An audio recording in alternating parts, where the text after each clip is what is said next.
afternoon. The Rule Development and Board Workshop for February 9th, 2021 is now in session. Pam, roll call, please. Mrs. Belford? Present. Ms. McDougall? Present. Ms. Jenkins? Present. Ms. Campbell? Present. And Mr. Susan? Present. Please stand for the Pledge of Allegiance.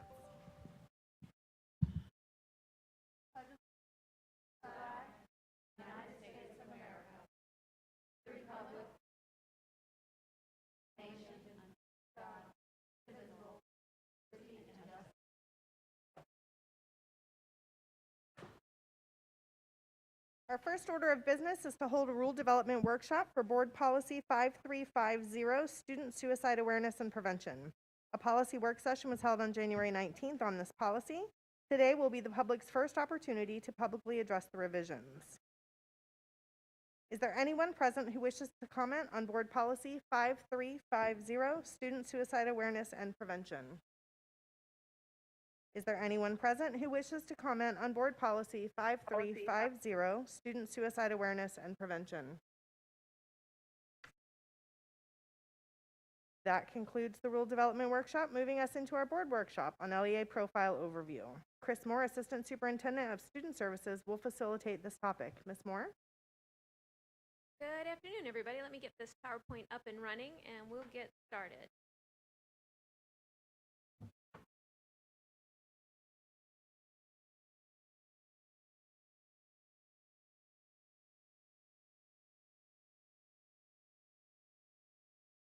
All right. So we wanted to meet with you guys today. We had a couple of outcomes that we'd like to see from this. The first is just to get a deeper understanding of the LEA profile, what it is, what it does, the LEA determination, and how we use that data to drive some of our decision makings here at the district. We wanted to make sure you guys had a better understanding of CCEIS. It was started about 3 years ago. It was actually implemented last year for the first time. And this year, we did have some CCEIS citations, so we wanted to make sure everybody was really clear on what that is. But probably the thing that I feel strongest about and most happy about is we wanted to introduce to you guys the school-based LEA profile and what our expectations is for that and how it's going to drive us moving forward. So there's a lot of data in this presentation, and I gotta be frank, I don't typically have notes in front of me. I'm typically going through a presentation, but I didn't want to screw anything up on this presentation, and I wanted to be really cognizant of our time and the questions that you might have. So I built in breaks along the way. I expect to go maybe 10 minutes in between breaks for you guys to ask questions. But I also was not brave enough not to come without my experts. So I do want to take a minute to introduce Dr. Patricia Fontan. She's our compliance expert, and to be frank, we just call her the expert in student services. There's not one thing we talk about that she doesn't have wraparound experience on. So she keeps us safe, and she keeps us honest, and she has a great historical perspective. And then I want to introduce Dr. Kim Bias. She's in charge of all of our ESC programming, and she has done some deep dives into things that have not been dove into for a while. And so as we go through and start peeling the layers of onion back, she has become an expert on several things that we didn't even realize we needed an expert in. So we're really happy. I'm really happy to have them both here. So, first and foremost, just starting kind of with the basics, IDEA is that the focus is on how we improve instructional outcomes for students. With that law comes funding, but it also comes with expectations, requirements, and regulations. And how that all works out for us is that the schools are held to a standard and to the rules, and then we're in charge of ensuring that that happens. We are the LEA. Anytime you see LEA, it's the local education agency, and as long as you're seated in Brevard, that's us, the district. Whenever you see SEA, we're talking about the state. So we monitor the schools, the state monitors us. And then it goes on from there to OSEP, the Office of Special Education, and then of course, a rulemaking body for all of ESE is our legislature. So when you're looking at the LEA Profile, you're looking at data indicators, and they're all under 4 different headings. And so as we go through this presentation, you're going to ask the question, why aren't these indicators in order? And I'm going to tell you, because the LEA profile isn't in order.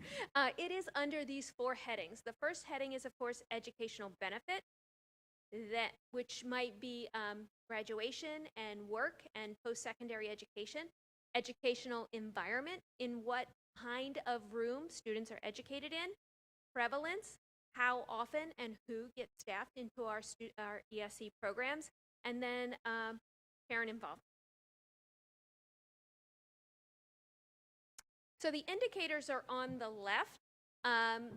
Even within those indicators in the LEA profile, there's other data. So you guys were sent a copy of our most recent LEA profile. You probably looked through it and saw that there were some things that actually didn't have a number to it, an SPP number or state. Give me the initials. What does SPP stand for, Patricia? State Performance Plan. It's the State Performance Plan. I didn't need Patricia, but I will, so don't leave. They have more. There's more data in the LEA profile than what's just listed here. What's important to know about these indicators is they come from a variety of sources of data. Some of our indicators are right now, this year. Some are lagged by 1 year, some are lagged by 2 years. And so it's always important to know where that data is coming from. So I also included in your enclosures, for lack of a better word, attachment, is the calculation guide. So at any point you're questioning or wondering, well, where does that data come from? It cites the exact data source and also how it's lagged and also how it's computed. So we go back to this a lot, just trying to figure out, well, where did that number come from? So this is for 2017, 18, and 18, 19 data. We don't have an updated version. We will await one. One will come out, I am sure. So the first section is education benefit. And the first thing we're talking about there is grad rate. And you're going to see on these slides, I talk about Brevard and SEA. Now, in your LEA profile, you're going to see that there's something called an enrollment group. Just for ease of looking at it, I only included our comparison to the state. The enrollment group is like-sized districts. So if you want to look at us in comparison to like-sized districts, that's in the LEA profile that you have as well. Hey, Ms. Moore. Sure. I'm sorry to interrupt you. We have this orange box that's showing on our screen, live captions and subtitles.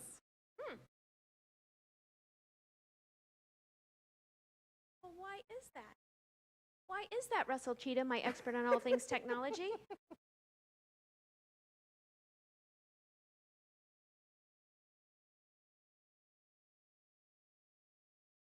Now we lost it altogether. Okay, wait a second. There we go. So I'm going to do that and step away. Russell to the rescue.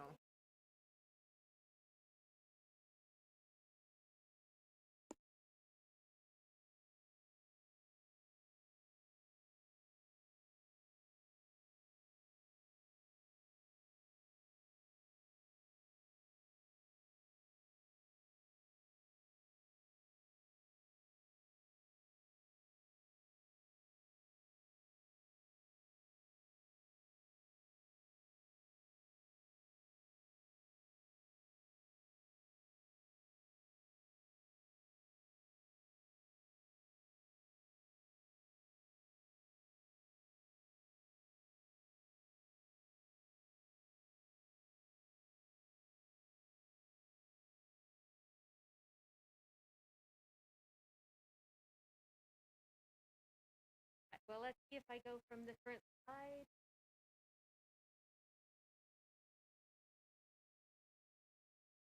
Yay. Thank you. So first off, thank you to Russell, because I wouldn't have even known to click in that area that you clicked in, so I appreciate it. So educational benefit refers to the extent to which students benefit from their educational experience. This is progression through and school completion. Progression through and school completion are components of the educational benefit, as are post-school outcomes. So as you look at this indicator 1, it's our graduation rate, and you can see this is a happy slide. You know, we tend to see all data as good because all data tells us what to do next.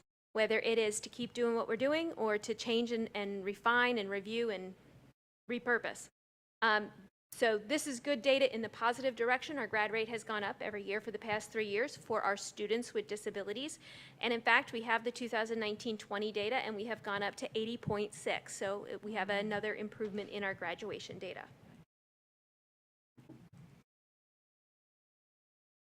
Indicator 2 is our dropout rate. So while we have seen a decrease in our dropout rate, which is in the right direction, we also see that the state has had a greater drop in dropout rate. So this gives us a chance to and an opportunity to look at what we have to do differently, what we have to do better. And we don't have the 2019-20 data. We called the state and said, how come we have the grad rate data and not the dropout rate data?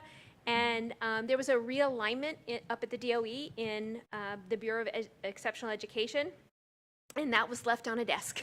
So they're circling back around to get that out to the districts. So hopefully by this time next week, we'll know what our 19-20 dropout rate data is.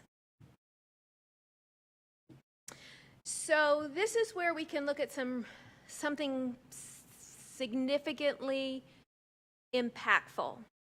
So now we're looking at specific programs that are housed under the exceptional education umbrella. So EBD stands for emotionally behavior disordered. SLD stands for specific learning disability. So in terms of these two indicators, it shows out us what the dropout rate is for both of those groups. And for EBD, you begin to see that going down. You begin to see, which is what we want. It's the trajectory that we want.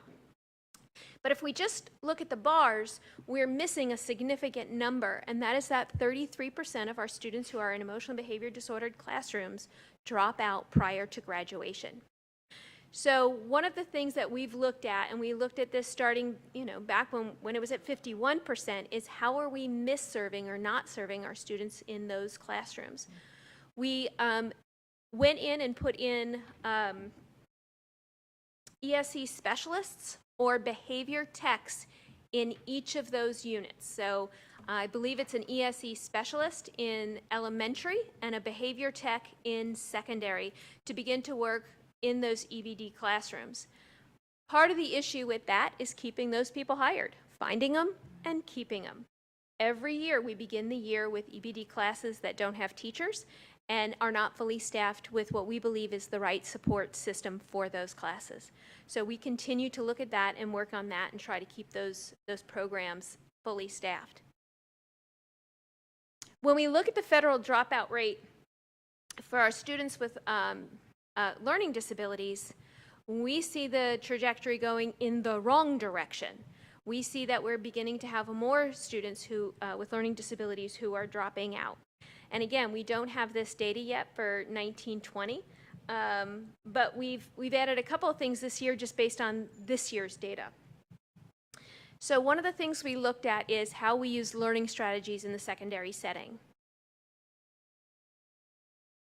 With all things, you train, and you have a whole group of people trained and teachers trained, and then you step away from it because you get another priority, and you circle back around a couple years later, and you realized that the new group of teachers maybe don't have the same level of training, and maybe they don't even know that some of the training existed. So we took a look at learning strategies first and foremost and said, what is the curriculum and content and learning strategies? And what we found across our secondary schools is it was different in different areas. In fact, in some areas it was a study hall. In some areas it was a great mentor program. But in very few areas was there actually content and coursework in that class.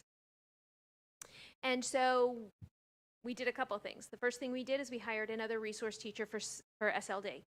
We had one. It's our greatest population. We needed two.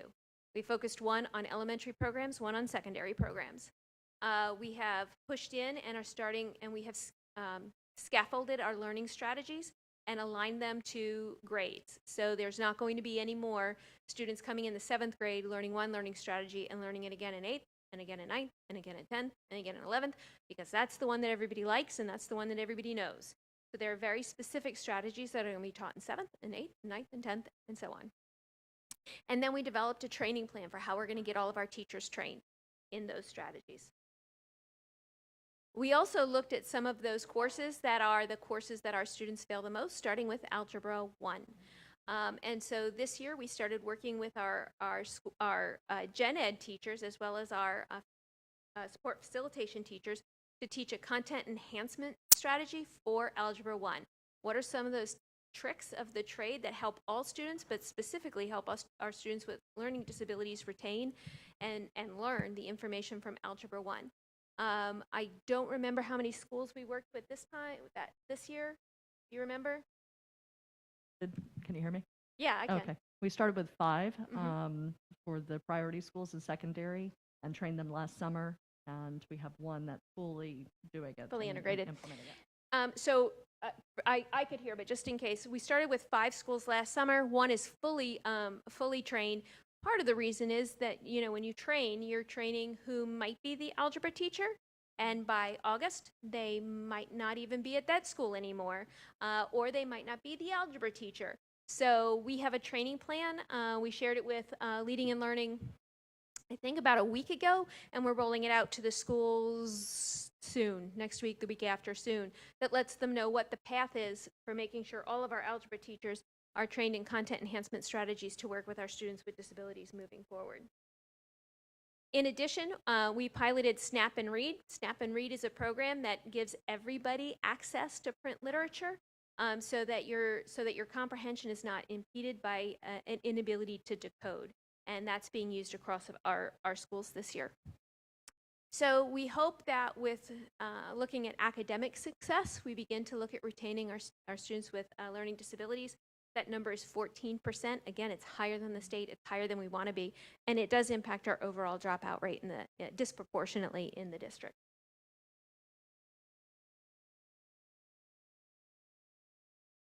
So this is a really interesting slide. We're really proud of a lot of the work that we've done for these numbers. So you're going to see our students accessing higher education is heading in the right direction. I'm going to put a pause on that for just a second because the number is 30% and it's not where we want it to be.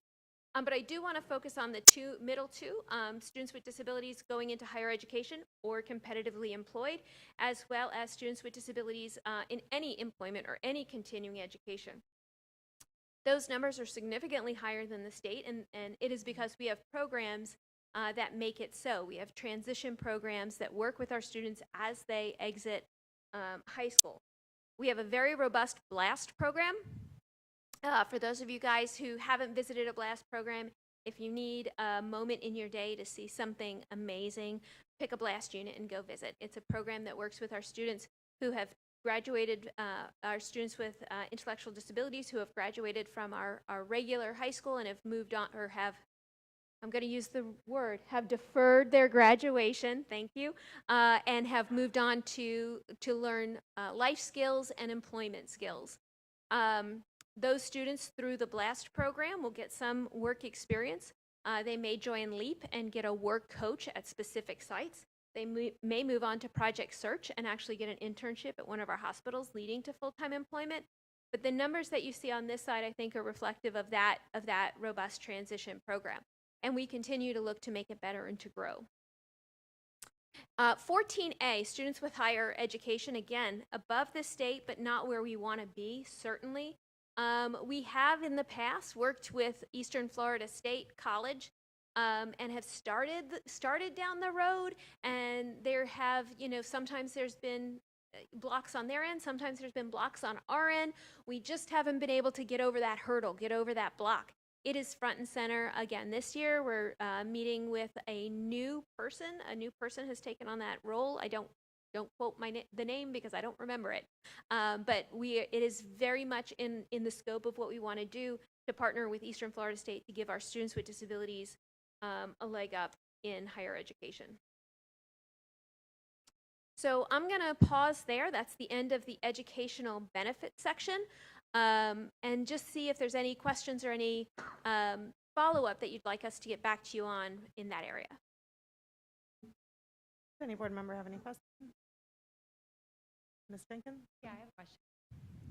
Ms. Moore, can you kind of give us a general idea of the difference between a student with an IEP with the service of SLD when they're attending elementary school versus when they go into secondary, middle, and high?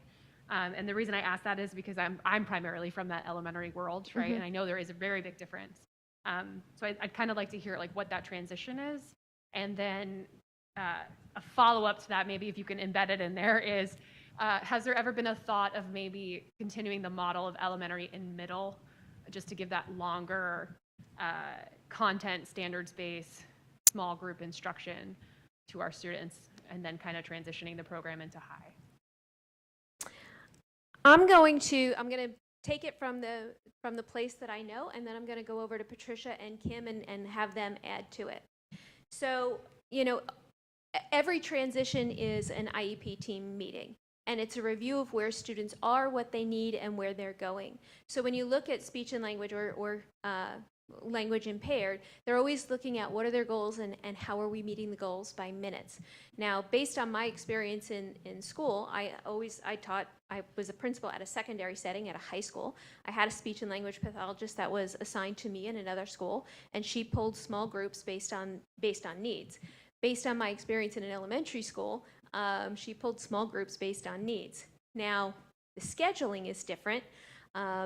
Certainly, and the number of kids they each met with was different, but they still were driven by the IEP, the goals that students were meant to accomplish that year, and the scheduling of that SLP at the schools that they were assigned to.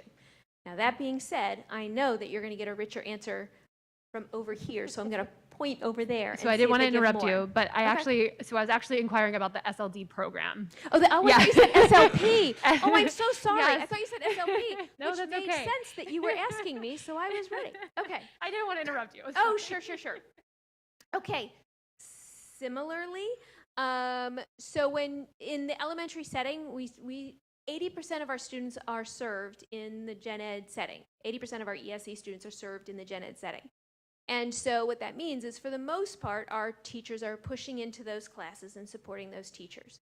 It is different in the elementary setting in that our resource teachers are pushing in, depending on the size of the school, they might be pushing in, and one has 4, 5, 6, and one has, 2, 3, 1, 2, 3.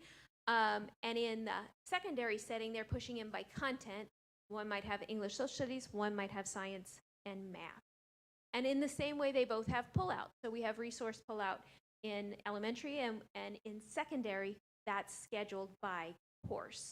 And there's no pullout in secondary typically. They are scheduled in a course. So that's the big difference that I see between the two of them. Is that what you're referring to? Right, and that was my general understanding, but I just wanted to make sure that That was is- true, yeah. just because I haven't had experience with it. And Yeah. so my follow-up to that is, has there ever been a time in the past, or maybe a conversation about continuing the model that happens in elementary in our middle schools, just to give students a different format a little bit longer?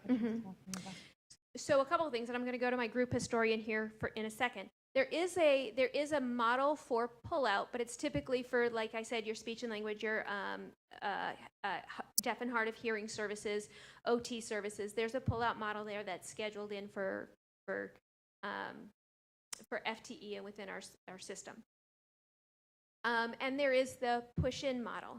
The one thing we don't have is we're not pulling students out of their core content to be served in a resource room in secondary, because those standards need to be taught, and if we're pulling them out, they're not being taught in the same way at the same level by an ESE trained resource teacher as opposed to a math certified math teacher. But I want to answer your direct question, which is, has there ever been discussion? So I'm going to go to my group historian, because I can say not in the time that I've been here. So or in this role. So Patricia?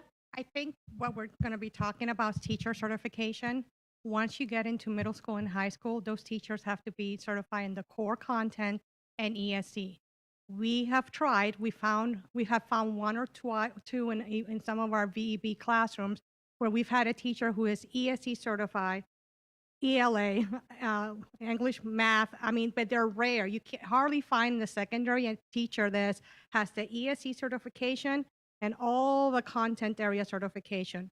So we as a district have moved to more support facilitation where we use our gen ed teachers who have that content certification and we push in our ESE teacher who has that ESE piece and they work together to help those students in the classroom.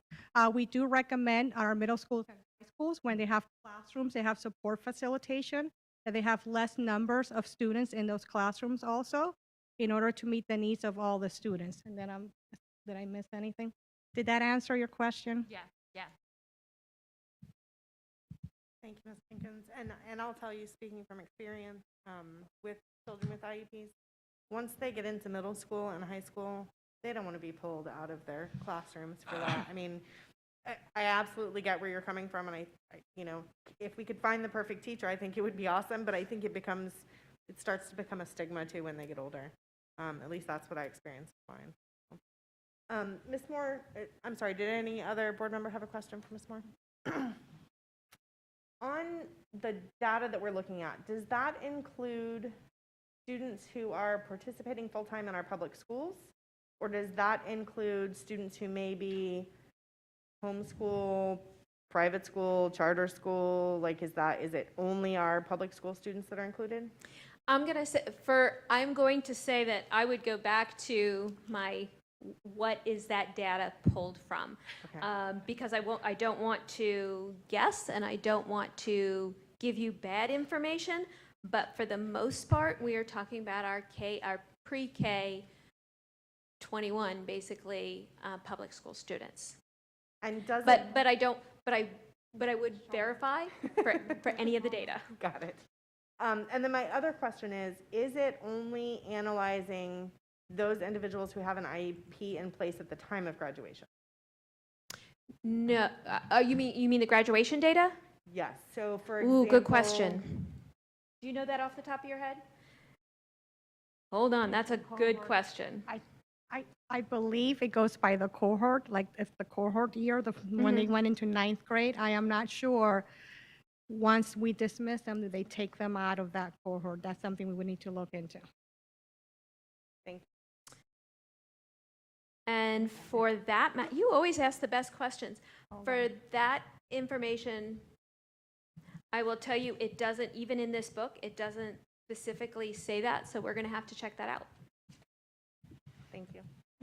I have one more follow-up. I'm sorry, because you made a really good point about the stigma of pulling out. And correct me if I'm wrong, I think Dr. Fontaine's response was about the teacher needs to have both certifications for pull-out services, correct? Or, so what if there was, correct me if I'm wrong here, so the Learning Strategies course meets the minutes of an SLD student's IEP, correct? When they're Correct. enrolled in that course. So not all of those students are having a moment where they're in a core class and like a resource teacher comes in and pushes into the classroom additionally, right? If their minutes are being met by learning strategies? It depends on what their goals are on their IEP. Okay, There's different types of services on the IEP. right. You can, and I'm just going to go very general. You can provide assistance with academics, and that would be a pull-out where the ESE teacher may be pulling the student in a learning strategies class and providing the assistance with academics. Or you can have assistance with academics in a gen ed classroom, and that means the support facilitation teacher is pulling in. And you have kids that have both model. One could be for math, one could be for reading, so it's all really depends on the needs of the student. Their individual needs. And so if that student or if that teacher is pushing in, do they have to have both certifications? The ESE teacher Yes. into the content, no. No, they just have to have, okay, thanks. Dr. Mullins, I thought I saw that you were maybe leaning to speak. Yeah, just to clarify, Dr. Sullivan, I know you live the world of graduation, wondering if you might know the answer to the ESE question.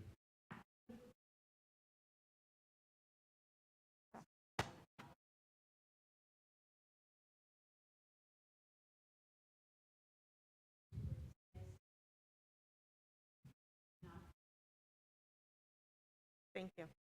And then I was going to ask Ms. Moore, do you, just to emphasize the BLAST program again, do you know, put you on the spot, which of our schools have a BLAST unit? And just to approximate, how many students do we have in BLAST? Because I know it's continued to grow and expand just for the Sure. board members. We have a blast at Heritage. We have a blast at Bayside. We have a blast at O'Galley. We have a blast up at Clear Lake, although we're looking at moving that into a school within the next 2 to 3 years. And we have a northern blast at Titusville. Titusville. We are adding a blast next year to Merritt Island that we're really excited about. And I'm going to turn again to Kim Bias for numbers. Do you have some basic numbers off the top of your head, or do we circle back around to that? For the blast unit, Yeah. they vary. The one that may be opening in Merritt Island could be about 10. O'Galley has about 40 projected for next year, and most of them are sitting in between like 25 and 30. Did you catch that? So I just want to echo the invitation to visit our BLAST program. If you haven't had a chance when you get to one of those schools, it's a heart smile experience. So, and I know under Ms. Moore's leadership and others that they have really invested a lot of time, effort, and leadership to just continually enhance the program and just continue to hear great feedback about the support we provide our kids and the experiences they have before they leave us, even at 22. So thank you. And this is another opportunity for me to, again, thank Facilities and Leading and Learning. Without the partnership with Facilities and Leading and Learning, we don't get to open blast units. We don't get to look and see where there's availability. The program itself is big. It takes minimum 3 classroom spaces for it. If it's not right with the administration, if it's not right with the facility, if it's not right, it doesn't work. And the partnership and the collaboration make those units work. Dr. Mullins, can I follow up with something to those points? Go ahead, Mr. Susan. Thank you. Just to let you guys know, the federal contracting out at Kennedy Space Center is that a certain percentage of each one of those contracts is supposed to be set aside with jobs for individuals with disabilities. And when I was sitting with some of the individuals that are part of those organizations, they had said that that is a deficiency, that they feel that the contractors out at Kennedy Space Center, to include the Grummans, the L3 Harrises, all of them, would probably entertain as if there's a need for it. So just as a heads up, if we would like to entertain a jobs program like we see in some of the other organizations inside of our county, but have an opportunity to have them with the BLAST program working with some of these major contractors, there's a pipeline and a group of individuals that lead those to do that. That's all. Just wanted to add that. When I visited some of the BLAST programs in the past, they do amazing things. And one of the things that I always would like to see is those kids transitioning into those jobs. And just like Health First with a lot of their hospitals and some of the others, there's a great opportunity for them to do that. So if that expansion ever wants to, I'd love to put those individuals in touch with our staff if that's needed. That's all. Thank you. Thank you, Mr. Susan. Yeah, thank you, Mr. Susan.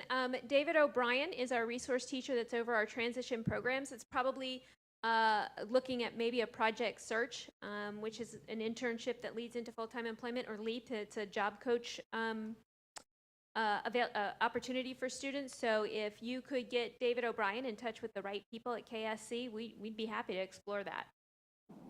Absolutely. I know him very well. I'll do that this week. Thank you.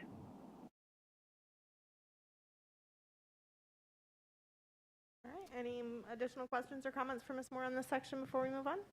Awesome, thank you, Ms. Moore. So moving on to section 2, it's educational environment. And this kind of speaks a lot to what Patricia was talking in with school support facilitation and resource room. Educational environment addresses the extent to which students with disability receive special education with their peers without disabilities. The timely transition from Part C programs to Part B programs, Part C being pre-K programs to Part C, which is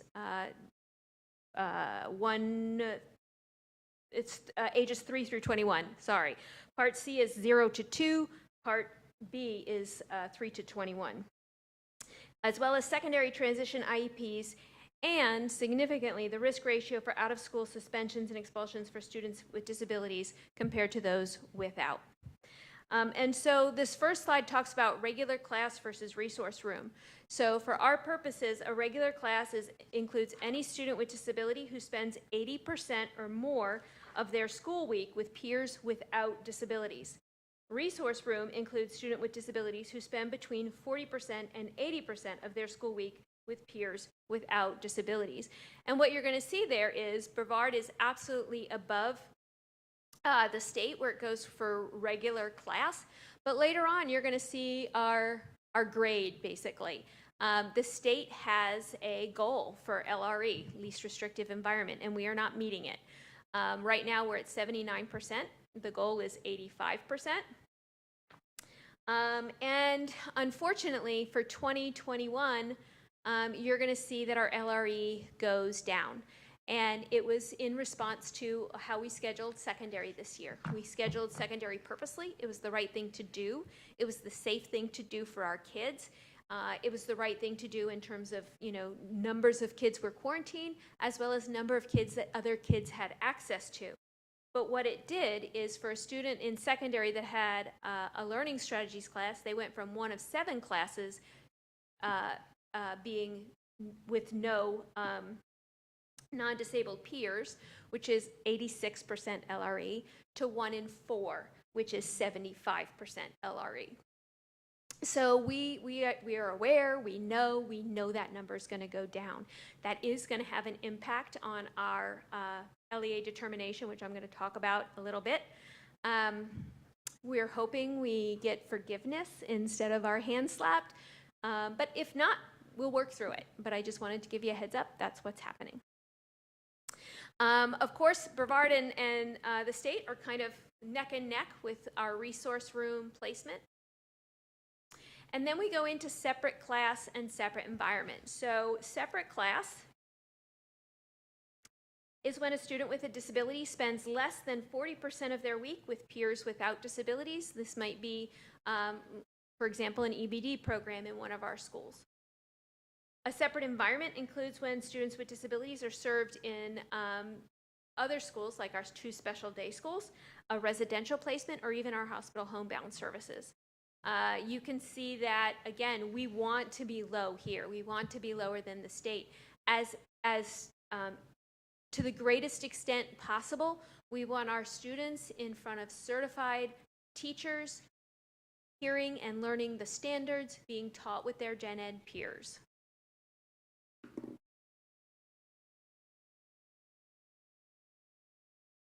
So indicator 6, still in education environment, talks about early childhood programs. And so these are early childhood programs or kindergarten where they receive the majority of their special education and related services inside a regular classroom. So we have several different ways that we serve our students age 3 through 5. One is we call pre-K VE, that's a self-contained setting. One is pre-K blended. That is exactly what it sounds like. It's a mix of students with disabilities and students without. And then, of course, we have a regular classroom VPK as well. What you're seeing here is that our regular class placement is going down. And that is not the direction we want it to go into. Dr. Bias has added blended units this year. She has added additional blended units next year, because if the option for a student with a disability is either a self-contained class in their home school or a regular gen ed class in their home school, and they won't be successful in the regular gen ed, they are left with no other option than a separate classroom. And so she has been busy adding VPK blended units where it's appropriate, and we'll continue to work across with elementary leading and learning. They sit down, the directors sit down, they review schools, they review numbers, they review how kids can transition between programs, and that's a big deal. If a student starts off in a self-contained setting and we see that they could be successful in a blended setting, but a blended setting isn't available in that school, parents are less likely to approve or to even want to discuss moving schools in order to make sure their child is served in the least restrictive environment. So what the conversation that happens often between leading and learning and student services is, how can we make sure schools have a full array of programs so students can transition seamlessly within the same school?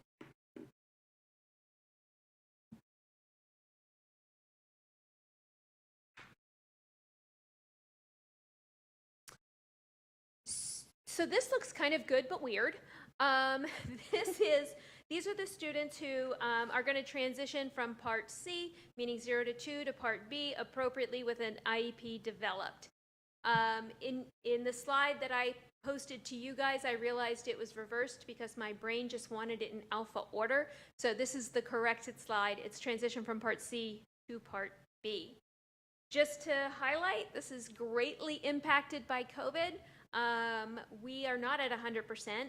There was a waiver approved by the Department of Education, the Federal Department of Education, allowing services to stay in place if an IEP wasn't able to be developed beyond age 2 in our system.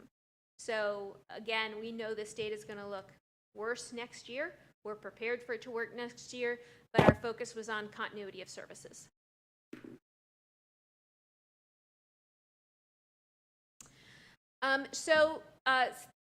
The transition IEP, that's when a student turns 16 and we're asking them to review what's next. What do you want to do? You know, what kind of post-school options are you looking at? What kind of post-school employment are you looking at? And begin to work through with them, what does that transition look like as we take them through high school? In 2018, 2019, you see that we were at 82%. We did get a call from the state. We were asked to fix that, and we ended up hiring a trainer to go into the schools and train all of our teachers on how to write transition IEPs, how to do it appropriately, how to work with students, how to make sure the student voice is heard in the IEP, and how to follow through and monitor those goals and objectives. You can see the outcome of that in 19 and 20. I will tell you that position was cut this year, and we feel like we maybe have one more good year before we begin to go into exactly what I was talking about earlier. We've trained a whole group of people. They know what to do, but they're going to move on. They're going to take gen ed jobs. They're going to retire, and we're going to have a whole new group of people to come in. To that end, for the first time ever that we can think of, or that we have been able to determine, we're going to take some of our IDEA funds, and we're starting what we think is going to be an annual tradition of a week pre-service training for all of our ESE teachers. And during that week pre-service training, we're going to front load a lot of this content, including how to write an appropriate transition IEP so that we don't fall into that slump and we don't go off of that 100%.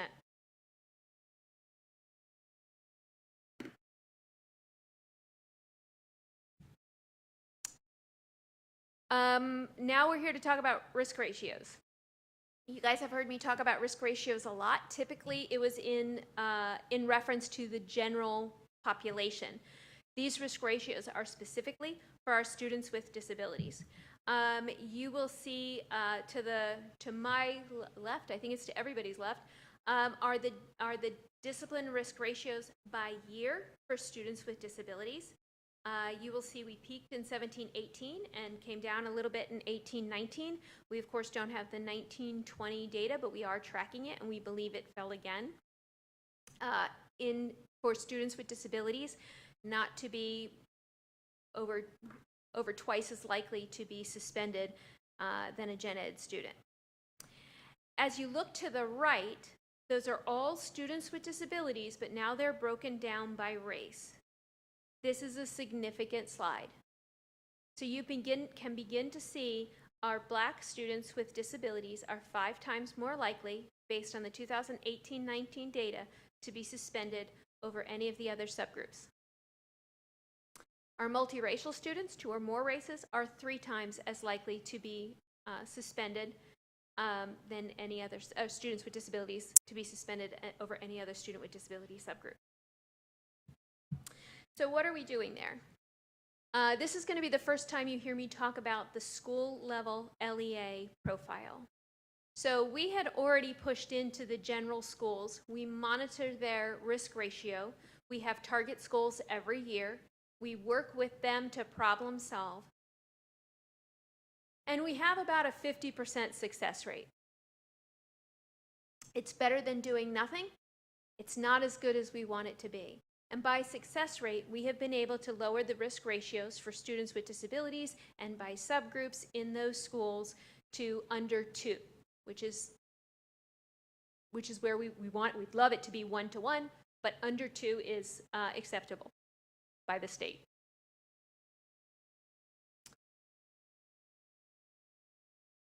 But when we start looking at what data makes up these numbers, we have to look at it school by school. And what we find is the schools sometimes don't even know their data. And so we started by pushing out to schools, here's how you run your own risk ratio data. But when we started looking at our LEA profile, schools didn't understand their part in the data that we're receiving. And so Dr. Bias started, I'm going to call it an arduous journey of working with partners over in ET about how we create a school-based LEA profile. How do we make sure schools have the right information at their hands to be making decisions? So right now, they can tell you when they have a risk ratio for their general population, but they can't easily disaggregate it by students with disabilities and race. So it took, I'm going to say, about a year. But we have something in this district for the first time ever. And schools are able to run right now, they're able to run their LRE as it relates to their risk ratio for students with disabilities, their LRE in their schools for all of their students with disabilities. It also gives their performance data, test data, and we are currently working on adding another really important category that I'm going to get to in a second, which is prevalence. By getting our schools to target their direct information, we can then push in and support them. Again, our success rate in pushing out in the general population is at about 50%. So we have to layer that on top of our behavior plan as well. So as our behavior plan works through our schools and we begin to scale up our schools' capacity to handle behavior issues, we're going to begin to see this lower in general, but then we still have to focus on specific target schools.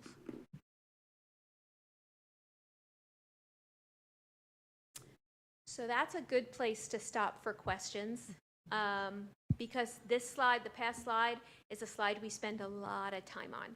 And there's going to be a slide coming up that we have just recently started to look at and go, wow. So we're going to welcome questions there too. So let me stop there. Board members have questions? Ms. Campbell? So back towards the beginning of this section, you were talking about the changes we made this year and that we're going to go down, or we're going to get forgiveness or hand slap. What does a hand slap look like in this case? Great question. So a hand slap, in this case, we'll look at them saying to us, you need to fix that. And if you don't fix it by next year, you're going to have set aside funds. So typically you have to have something for 2 years in a row before the state comes in and says, now you have to set aside funds to fix it. That's what CCEIS is all about, which I'll be getting to later. Hand slap is kind of wake up, fix your problem. I think with LRE, we're going to get some grace. We'll wait and see. I know for the timelines that we have in front of us, we've gotten some grace, we've gotten some waivers, and now it's just a matter of us being able to catch up. Good question, thank you.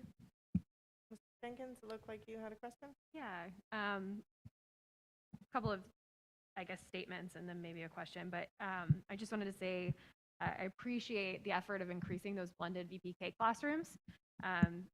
For those who don't know, I worked in our pre-K department that worked itinerarily out in the community and daycares. So I serviced our students with speech and language impairments from 3 to 5 years old. So I'm very familiar with that area. And I did then, and I do now, work with early steps. So that's that part C that transitions from birth to 3 years old right into BPS.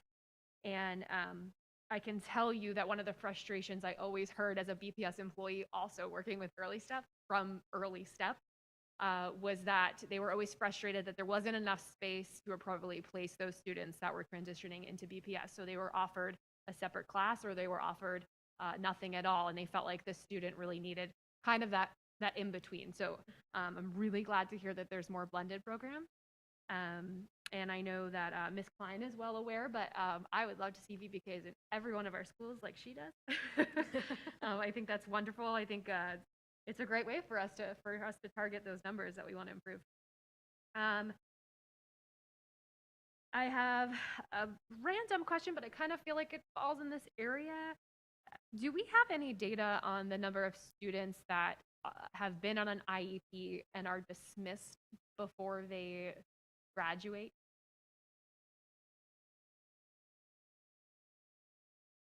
Sorry, I'm writing it down so I don't forget it. Because I'm going to say I have never pulled that data. That doesn't mean the data doesn't exist. So I'm looking back at my historian. We would have to create a report, but Yeah. I'm sure it could be done because I sometimes run report of all the kids that have been dismissed total, K through 12. I've never narrowed it between 9 through 12 and graduation. I would have to work with ET if some kind of report can be developed.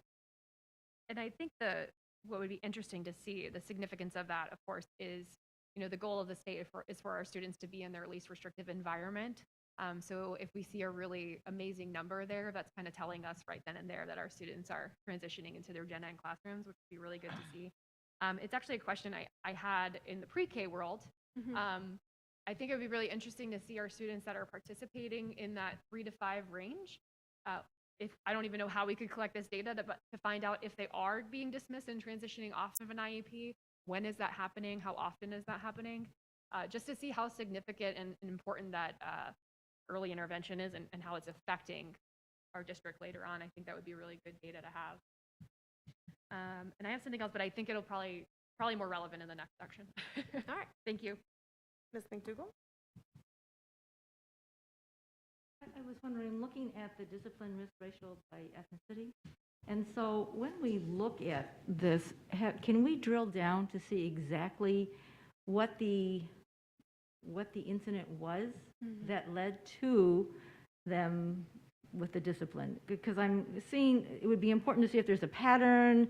Is it something that, again, lack of training on the instructor's part, or is it something that we're missing early on that maybe when we get to an older grade? I was just curious if we drill down like that and see what the incident was. Yeah, yes, and yes.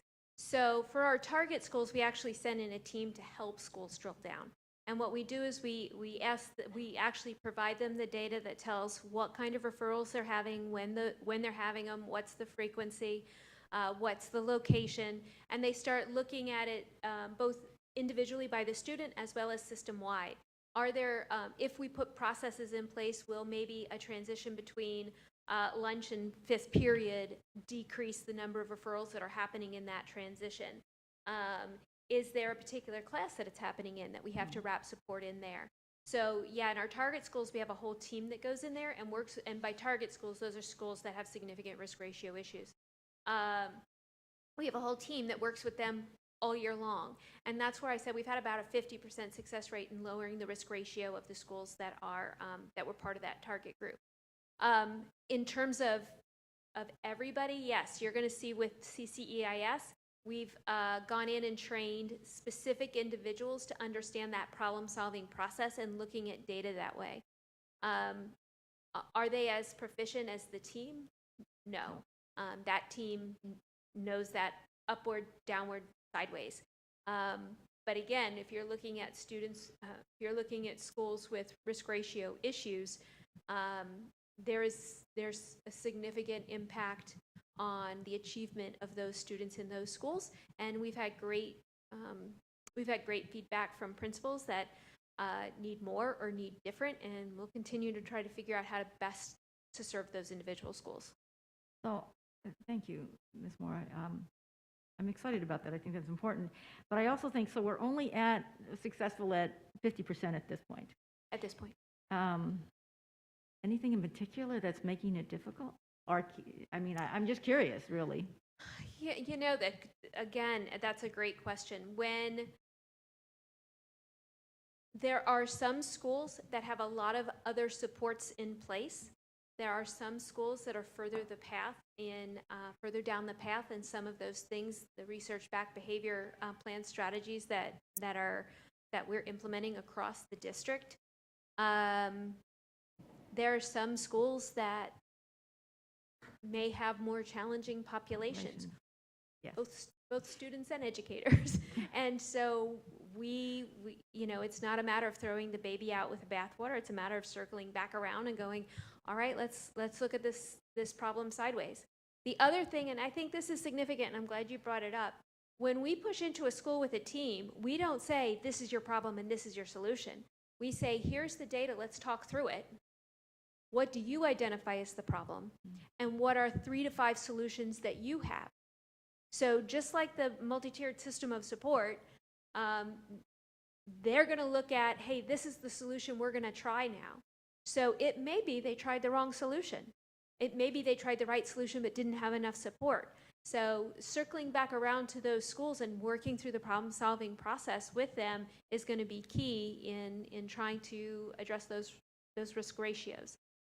We're not coming in taking over. We're coming over working alongside. And so it has to be the school looking at the problem, deciding where they think it is, and determining the solution that best works for them in their school, because they have to implement it. Thank you. One more, Ms. Belford, thank you. On the risk ratios, I want to make sure that I'm understanding the numbers correctly, because I think I heard you say one thing one time and I may have missed it. Like for example, our Black students 5.32, they are 5 times more likely than other students with disabilities, or they're students that don't have disabilities. This right now is other students with disabilities. Okay. This is all students with disabilities.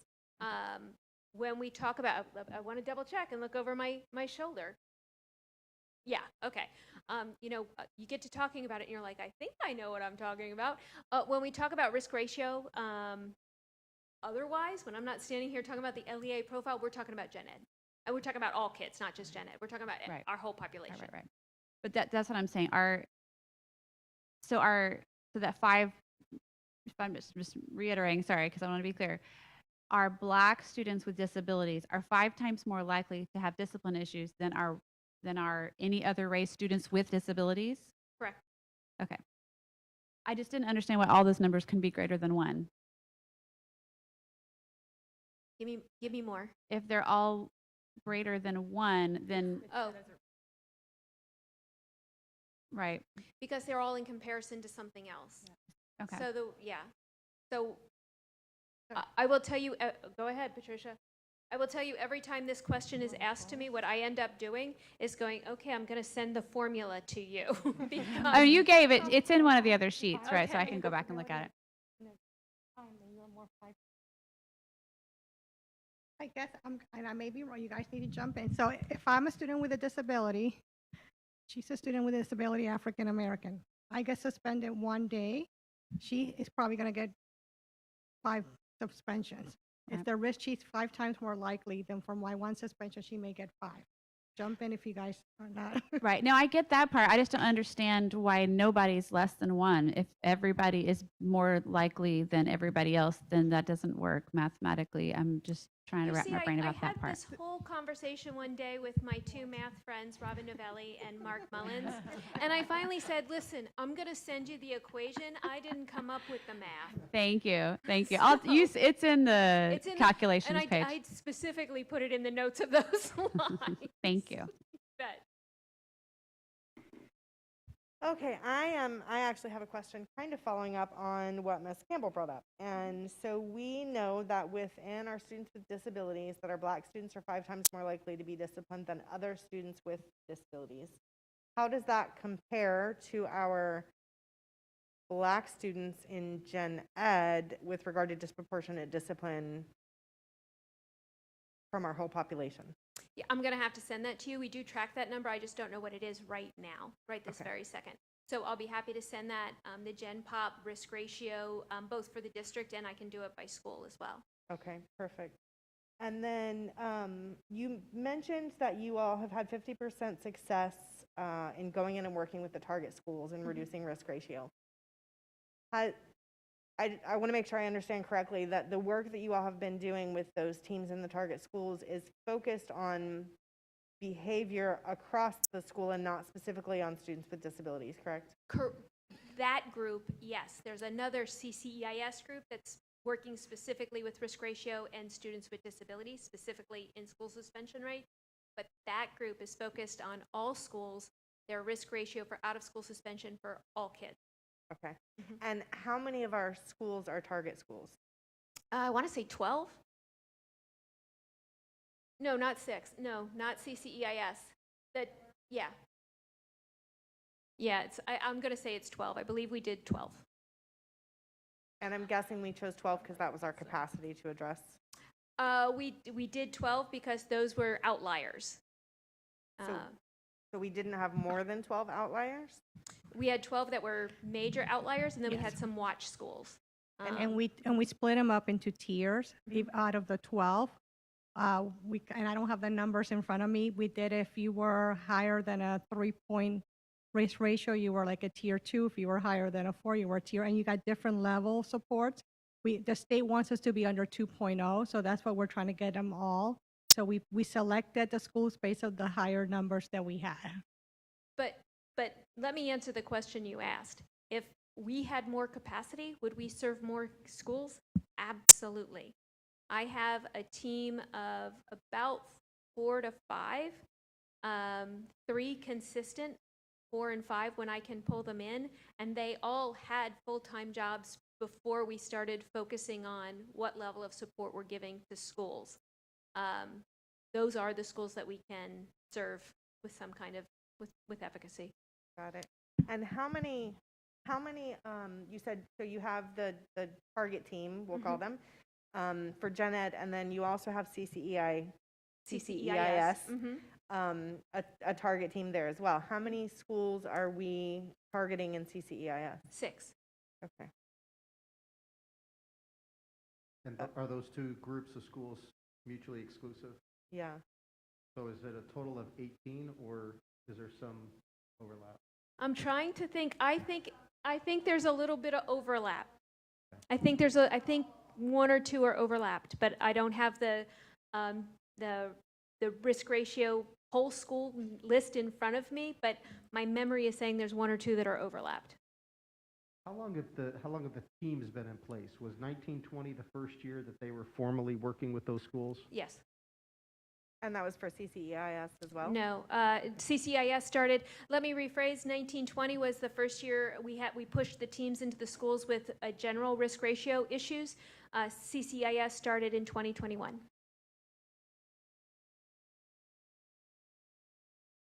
And my mic keeps going off. I think they want me to stop talking. Could you provide us offline those schools that are targeted for Gen Ed risk ratio as well as CCEIS risk ratio? Yeah, absolutely. Jana came for policy 5330, but her group works that group as well. So she'll get that. She just sent me the data for all of those schools, so that's why I was able to quickly go. We improved in 50% of the schools, but we have work to do in others. Got it. Perfect. Thank Hey, you so much. Chris, I did go back and look at the calculation, and actually in your own notes, so you had the right thing written down. That 4B indicator is that those students with disability in that subgroup over all non-disabled students. So that's why those numbers are all higher than 1. Thank you. You got to have the math people around for something. God, you got to have them. You got to have them. So that makes more sense. So you're shaking your head no. In your notes you said that. The notes came right out of the state. Yeah, and it's in the calculation document too. Yep. So that number is they're being suspended or whatever the discipline is that many more times than all students without disabilities. Still a problem, but that makes more sense. Can I ask a follow-up? So I know Misty already asked for the list of those target schools, but you're saying that there's kind of like a ranking there, in order of which ones are most important and really, really red flags. So can we just kind of get that that totality of the Sure, ranking. yeah. Um, I'll send you guys the current risk ratio of all schools, and then we'll pull out the schools that were targeted for 1920 and so far into 2021, and you'll see the impact of the risk ratio of both the work and, you know, the chaotic school year. So the next thing I'm thinking here is kind of a statement that will lead to a question. The next set of information is obviously a little bit more alarming. I know that's why you kind of took a break here, but you know, hearing all of this information and hearing how we have these schools ranked, and I understand capacity to address these issues, but I think it's important as an organization to acknowledge and to recognize that if I'm a Black student with a disability, my education and my future is determined at this point based on what school I'm attending. If we have other schools that may not be doing as well as others based on that data. So I guess I have a two-part question here. I know that you say you go in and you work alongside that school because they know their school best and they want to figure out what they want to work on, but is there a point where this should be really like kind of mandatory in their school improvement plan so that we are ensuring that it's being addressed school-wide? And then kind of stemming off of that, I feel like where are we when it comes to that diversity training? Is maybe those are schools where we probably should be having that conversation faster, sooner than later. Maybe that's probably potentially an issue that's going on there. So a couple of things, there's a couple of questions in there, and thank you for kind of laying them out that way. The CCEIS, those targeted schools there, they were mandatory, this is what you have to do. For our behavior plan, which we are entering our second year of our behavior plan, everything in the behavior plan is mandatory. It's just a matter of, again, this year just not being what we wanted it to be, as well as our capacity to train and push out all of those trainings. You know, if we had significantly more personnel or significantly more money, it would be quicker. So we're prioritizing where that training needs to be up front. And when we prioritize where that training needs to be, then that training is mandatory there. There was a third part to the diversity training. One of the things I asked, actually Dr. Mullins said to me as we were reviewing this is, make sure Danielle McKinnon, right? Danielle, Dr. McKinnon, make sure she's in the room. And so she and I had gone over this data and reviewed this data, and she's there taking notes. And our conversation was kind of listen to the questions that the board is asking, because that's the direction we need to really make sure that we're focusing on. So I can't speak for her, but I know that she's taking copious notes and really reviewing the data to know what our next steps are as a team. Thanks. Yeah. Anybody else? All Ms. right. Belford? Yes. Just because I think it's worthy of noting a couple things about the 12 target schools. We have priority schools, target schools.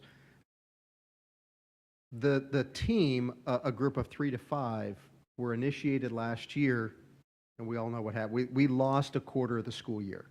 And we didn't have this team, you know, immersion approach, supporting schools. It was really a learning year and implementation year. As we talked, I think there's a lot to celebrate about a 50% improvement rate in less than 1 year with a initial implementation or strategy going into the school. So absolutely want 100% and want to move all of our schools below the risk ratio, and particularly our CCEIS schools, and we'll talk about those in a few minutes. But I didn't want to lose, you know, perspective on the success that the team had with those schools that showed significant improvement. And had we had a whole school year, maybe that number would have been higher. But I think, you know, the takeaway is the strategy, the model, the work is definitely showing favorable results, and we need to continue with that model, which is why they're in place this year. So board members are welcome to push back, but you know, none of us want to be 50%, right? You know, but at the same time, last year was not the year to hold ourselves to a success benchmark, given, the difficulties we ended the school year in. So we virtually had no work happening in that realm the last quarter of the school year. So thank you. Well, and to that point, Dr. Mullins, I would argue that our team here in Brevard is doing the hard work, and not every district can say that. So certainly don't want to miss an opportunity to celebrate and thank you all for the work that you're doing in that area too, because I know a lot of districts are not having these tough conversations and not owning those outcomes. So we certainly appreciate, especially in the midst of all of the chaos, that we can still, focus on what's most important for our kids.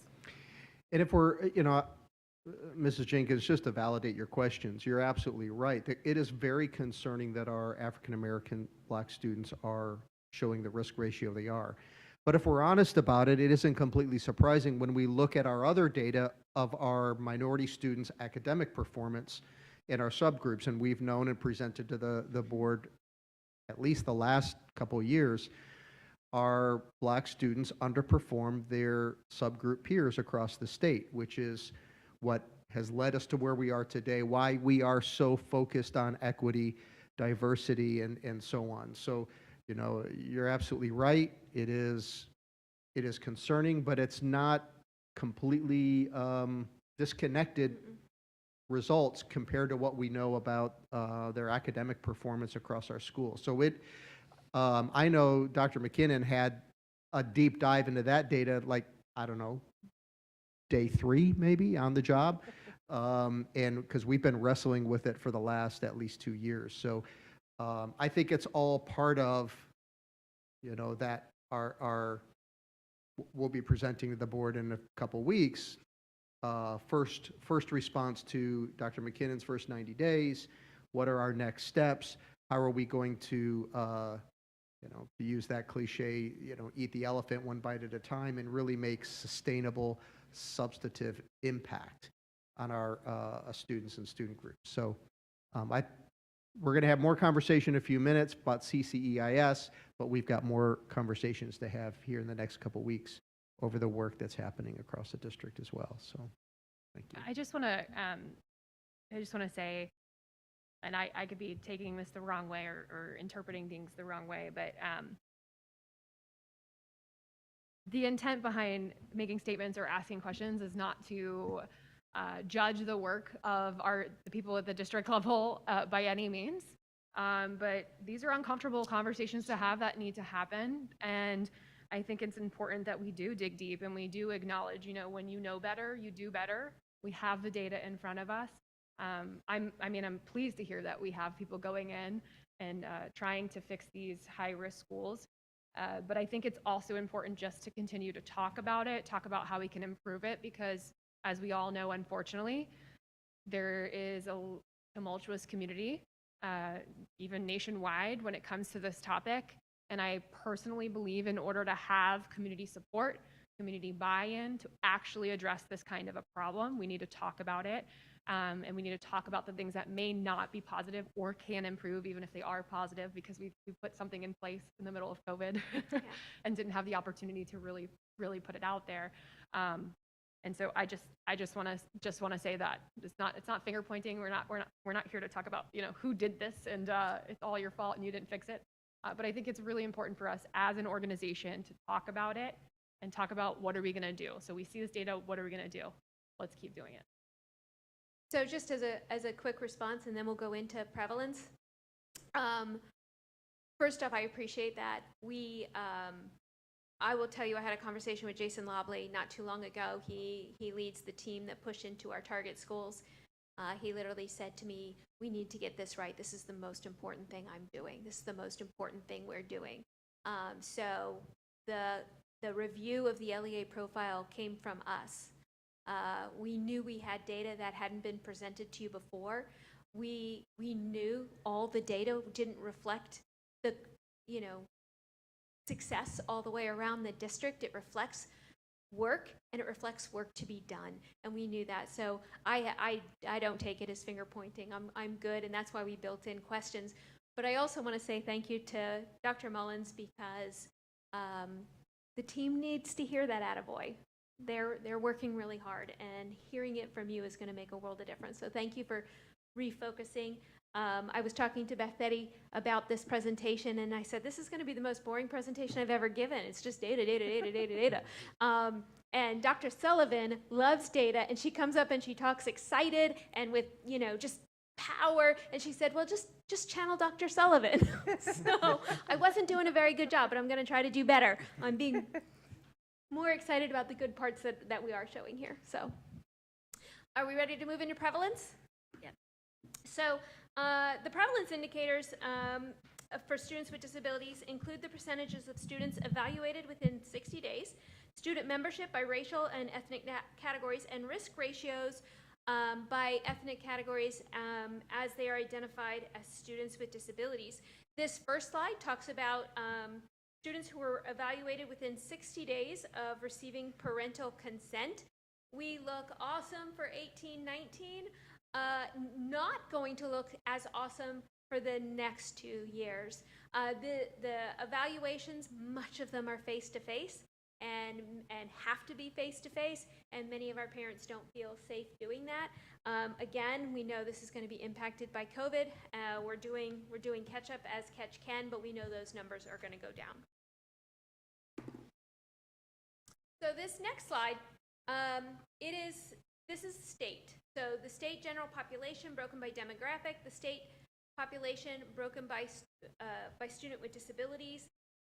You're going to see that Black students are slightly overrepresented at the state as students with disabilities by about 3 percentage points. I think what's more important on this slide, and I want you to just hold this number, nationally, 14% of students are identified as students with disabilities. Nationally, 14% is the average. In our state, 14% is the average. In Brevard County, 18% is the average. So we are identifying at a higher rate than both the national and the state average, and I think that's something that should be talked about. These are LEA numbers. Our LEA numbers are our district numbers for general population versus student with disabilities. Our Black students are represented 4 percentage points more in our students with disabilities. So we're not, in terms of how we're doing compared to the states, I don't think we're over-identifying necessarily in general. But this next slide I just want to put up and pause for a second, because this next slide is where we've had a lot of conversation as a team, and we've circled back and had more conversation as a team. And just to orient you to what it is, the green line is a ratio of 1, meaning a student is as likely as any other student to be identified in one of those subgroups. IND stands for intellectual disabilities. EBD stands for emotionally behavior disabled. ASD is our students on the spectrum. SILI is speech impaired, language impaired. OHI is other health impaired. I'm sorry that double HH is there. It shouldn't be. It should just be OHI, other health impaired. SLD is, of course, our specific learning disabilities, and then SWD is just in general student with disability. So I want to just be quiet for a second.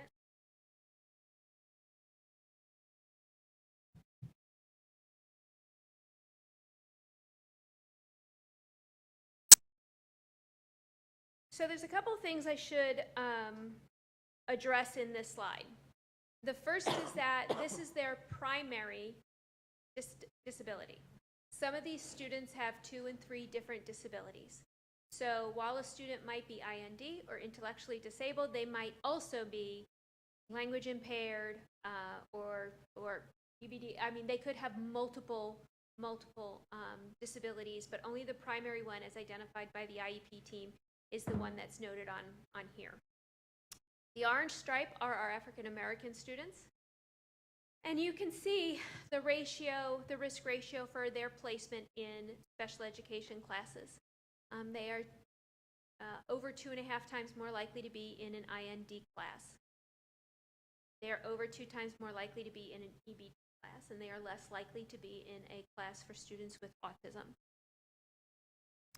They are more likely to be represented in a class for students as a student with a learning disability, and they are more they're overrepresented slightly in all of our students with disabilities. So here's the conversations that we've had about that. The first conversation we had was, we have got to measure the prevalence by school. Only by zeroing in at the school can we see where the problem is. Because without doing that, all we have are hypotheses. That's all.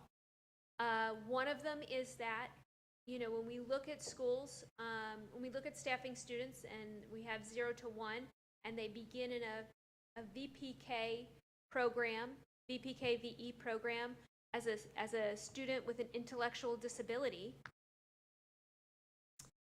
and that same school has a self-contained primary unit for students with intellectual disabilities, it might be an automatic staffing into that program, and they don't get reevaluated necessarily unless it's asked or until they're 8.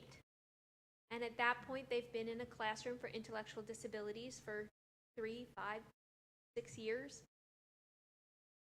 But only by narrowing it to the school can we begin to see what the pattern is at schools. And only by seeing the pattern at the schools can we begin to address, is it a staffing problem? Is it an education problem? Is there really a higher prevalence of students with disabilities in that school that we need to add different levels of support in that school? So remember what I said. When a parent is faced with the choice of, do I want to stay in this program at the school where my other kids go, or do I want to bus across town? Are we seeing that more kids are being tracked into classes that may be not their least restrictive environment because the parent doesn't want them in the school that would meet their needs? So, you know, while the IEP teams meet and they make these decisions, I don't discount the parent voice in all of this, and I don't discount our place in this and where we put our programs. But until we can begin to see what school by school is happening, we can't really put in an effective intervention. I think there is something to be said of why our African American students are overstaffed in EBD programs and understaffed in ASD programs. I think that's an education component. And I do think there's something to how we use the multi-tiered system of support in support of white students versus black students. So there are so many different levels of this that they all have to be peeled away one at a time. And really, even at that, I think we're going to find other levels to why this information is the way this information is. To that end, Dr. Bias is already working with ET to include prevalence as part of the school level LEA profile. We think that's probably a good 3 or 4 months out. We're hoping by August, definitely to have it in place. But you know, every time we go to ET and say we need a new report, we're pulling them off of something else just as important. And they do. They stop, drop, and roll for us. But I think it's important for us all to recognize that this is extra. This is more. And it's not easy. The reason it took a year to get the school LEA profiles is because we kept having to go back and saying, yeah, that equation isn't the right equation to get us what the state data says our data should be. So I want to stop here for just a second. I believe the next slide is for questions. So I'm just going to leave it here and know that for this slide, I have more questions than answers. But I'll try to do the best I can. Thank you, Ms. Moore. Board members have questions for Ms. Campbell? Ms. Jenkins asked earlier about, you know, including some of these in the target schools into school improvement plan, but we do have, Jane, I'm looking at you, school improvement plan queen, you guys back there. We do have some of those when we have ESC, there are some ESC target listed in the school improvement plans already. And so this will just kind of help define that, right? Because some of our schools already have those. Yeah, prevalence isn't one of them. It's typically achievement or behavior. Okay. So prevalence is going to be a new kind of concept. I think and I don't want to interrupt, but I think it's important to understand that how we staff has changed, and we still have a lot of people that look at our process as a way to staff students as opposed to a way to intervene for students. So there was a time when federally you had to prove a discrepancy. You had to prove an IQ below so many points or a discrepancy between IQ and achievement. And then that went away, and we went into what is the multi-tiered system of supports. It's an MTSS process and a problem-solving team process where we look at the kids and try to put an intervention in place. And if that intervention works, great. They stay where they are. But after determining if the right interventions were in place and they still didn't work and extra support was needed, that's when we begin the evaluation and ESE process. Some schools still have it in their mindset that MTSS is a way to get staffing done. It's actually a way to keep staffing. It's a way to put interventions into place to keep students in their least restrictive environment, which is gen ed.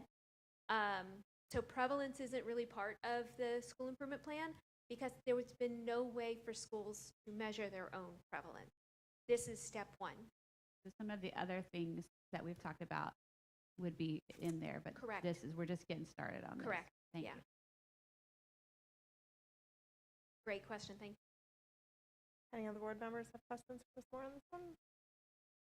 Yeah. Again, not sure if this is a question, but I feel like it's important to talk about this. I have to say, when I first looked at this over by myself, it was disturbing in and of itself. Seeing it in this kind of a setting and a presentation is a little bit different as well. Thank you for highlighting the fact that our numbers in Brevard are 4% higher than the state and the nation, I believe you said. That's correct. I think that's, again, that kind of just supports what I was talking about before, about how we kind of have an obligation here to be really open and honest and willing to have this conversation, because that tells us right then and there that maybe our community is a little bit less aware of the need to rectify this problem. And as you all know, sitting on this board, the community's input is important and one you're going to hear when it comes to this issue.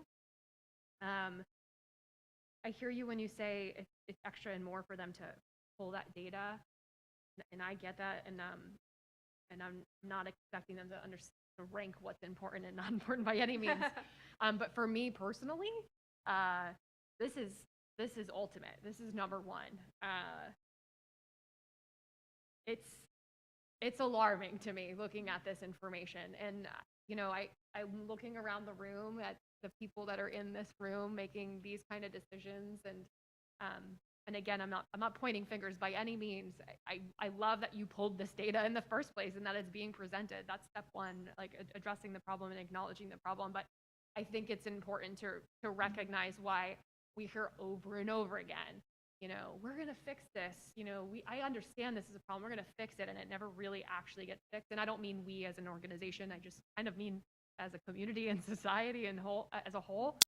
And again, I look around this room and I see a lot of faces that look like each other. And again, I think it's our obligation as an organization to keep talking about this, keep putting that data out there, talking about what we're going to do to make a difference, but continue to make it a priority and not let it become less than that. And I don't want to speak for Russ because he could speak very well himself, but I will tell you the one telephone conversation I had with one of his programmers, because it's not about pulling the data, it's about writing the program. I said, I need this information, and she said, I have to write the program. Can it wait until FTE is over? So the same people who are handling that vital mission of FTE are the same people who have to generate and write these reports. And I hope I did you justice. They work with us tremendously hard, and they're always there. It's just a reminder that they are also limited in capacity, and they go above and beyond for us. And I appreciate you are right. Step one is, here it is. Here's the data. This is where we're at. Can I just ask, I do have a clarifying question. Sure. Did you say that this was you guys initiated pulling this year? Like this wasn't done in the past? No, this is LRE data. It's always been done. Okay. It's always been there. But yeah, this is presenting LRE it. data. Then did you say presenting LEA, it? I'm sorry, LEA data. Did you say presenting it was the first We are putting it in the school-based LEA profile, so schools are going to be able to see their own Okay. prevalence data, but the program has to be written. Got it. All the other pieces, we've got all the other pieces of the program written. This is the last piece. And if you guys would like the links for the LEA profiles, school-based LEA profiles, it's a dashboard kind of system, so we can get you guys the links for that as well, so you can look and see what it looks like. That would be awesome. Thank you. But I think to Mrs. Jenkins' point, I think this is the first time we've presented the LEA profile It to the is. board. Yes, it is. Sorry, yes. Or at least since I've been superintendent. I don't remember seeing it previously. And I just wanted to say, if that was correct, I just want to say thank you for that, right? Because that's a huge, huge step in communicating to our community about what's going on in our school and what we're going to do about it. Good, Ms. Jenkins? Yeah. Anybody else? So, question for you on that one. How does that compare to statewide, nationwide data? Not that if everyone looks the same as us, it's an excuse for us to continue to look this way, but is it, obviously we've all commented, you commented, Ms. Jenkins, Ms. Campbell, at the alarmingness of this slide. So I have we have an LEA profile for Brevard, but the state also has a state LEA profile. So what I'll do is I'll take this slide and I'll layer the state data over it and I'll send it back out to you guys. Okay. Awesome. Thank you. And then I'm curious, and of course, when I looked through all the information that you sent us, I immediately started. My mind was going, trying to figure out, why might it be and what might it be, and do we have any SES data that correlates with this information?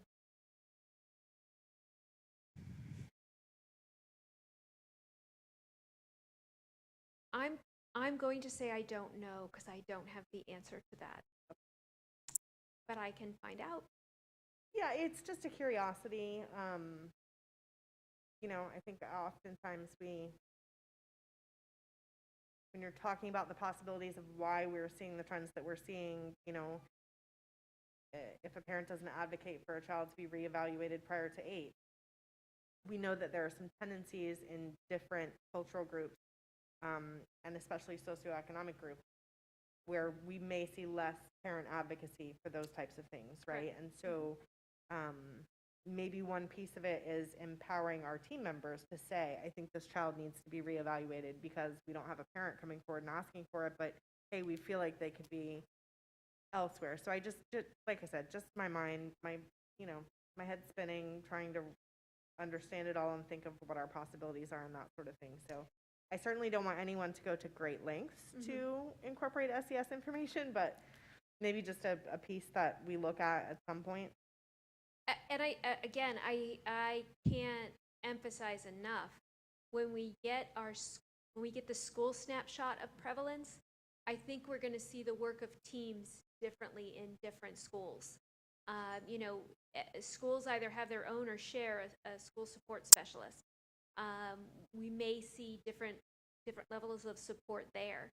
We may see it's because of programs and how we've placed them. We may see because of demographics and whether we have a school whose parents push more or have the means by which to hire other people to come in to push more. So I think when we get those school-based prevalence reports, it's going to be kind of eye-opening. Otherwise, we're shooting without a target. Right. We had a lot of conversation about what it could be, or we had a lot, but without really seeing school-based, we're just throwing ideas at a board and hoping something sticks, and that's not what we want to do. Yeah. We don't have enough people, time, or money to do that. Right. And I think, to Ms. Jenkins's point, you know, I wonder if there is a cultural aspect to the significant increase in IND and EBP. Maybe some cultural bias that, you know. So anyway, we're all on the same page. So Yeah. Thank you. Can I tack off that real quick? And I think this is kind of where you're going there at the end, but I feel like it's necessary to just be said out loud. When I look at this, I just see perpetuating of stereotypes. That's what I see. And so I think I understand we don't have that data yet about the school base. I think that's awesome that we're digging into that. I think that's really, really important to improve this. So thank you for that. But I wonder, once we find out those schools where this is happening, I think it would be really interesting to take a look at our student surveys. We had a lot of questions about, you know, the culture and diversity of the school, how they feel that they're being impacted. I think it'd be really important to look at those in relation to those exact schools, as well as their free response sections, because I just kind of I didn't have a moment to look at all of them, do not get me wrong, but I looked at a couple of them where our schools have higher minority populations, and it's really interesting reading some of those, you know, free responses. So it'd be great to see if that correlates to the data that we've collected, and I think that would help guide the decision of where this is coming from. And you know, of course, that's not just our students with disabilities, but it can identify, is it a cultural problem at the school itself, and does this need to happen school-wide? Great. Ms. McDougall? To tag team what my fellow board members have said, I'm looking at this data and I get concerned from a social work point of view. I can't wait to see with schools, because is this, have we done the trauma-informed care? Because I wonder what's going on for our students in this particular area, in this particular school, that we have so many placed in these different categories. To me, that would be very helpful to see too, because I think some of the programs that we're trying to initiate may help as we educate more of our educators in trauma-informed care, social-emotional learning. Our kids come to school with all sorts of things. And if we don't address that, then we may be defaulting to putting kids on IEPs who don't really need to be in IEP. Just food for thought. Thank you.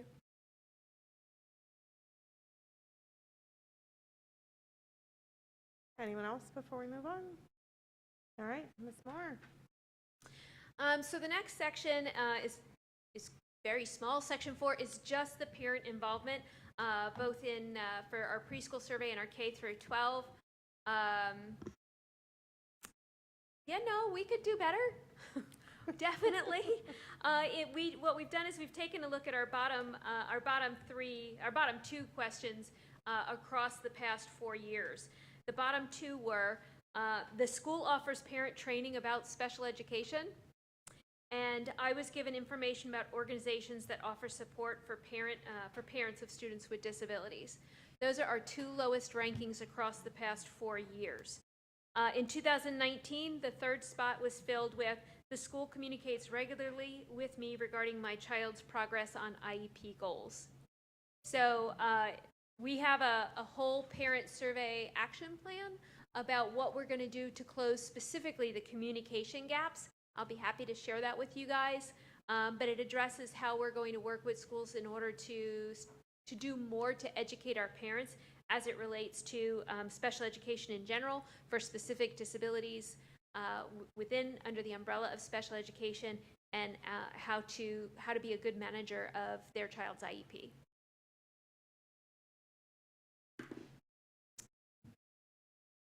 So here's the part that started this whole journey, CCEIS. So CCEIS stands for Comprehensive Coordinated Early Intervening Services. And without that first C, CEIS has always been part of our IDEA budget, and we help fund, it helps fund several things on our side of the house. It funds MTSS, or partially funds MTSS coordinators on the leading and learning side of the house. And it's a significant little budget. CCIS comes into place when they measure three things.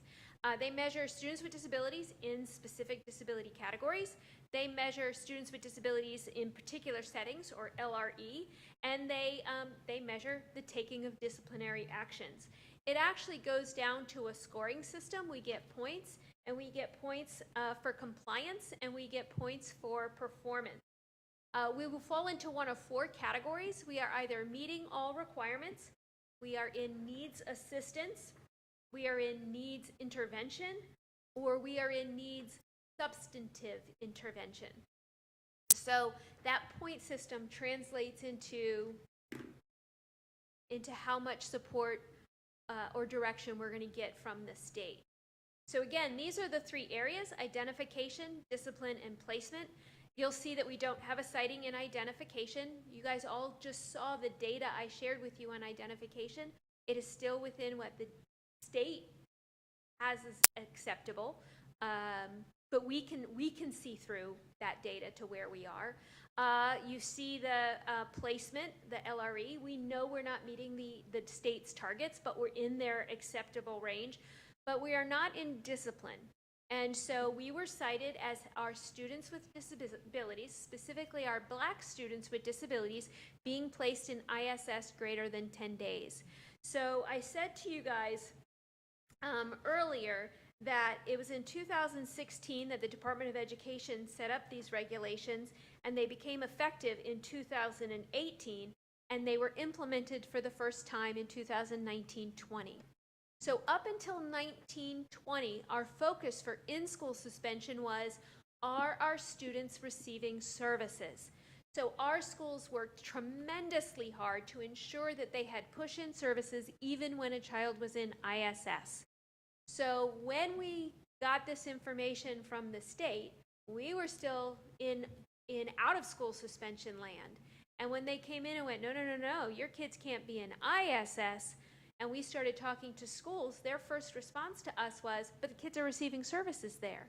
As far as this category is concerned, if the student isn't in the general classroom receiving the same standards and instructions as their non-disabled peers, this is considered an out-of-school placement.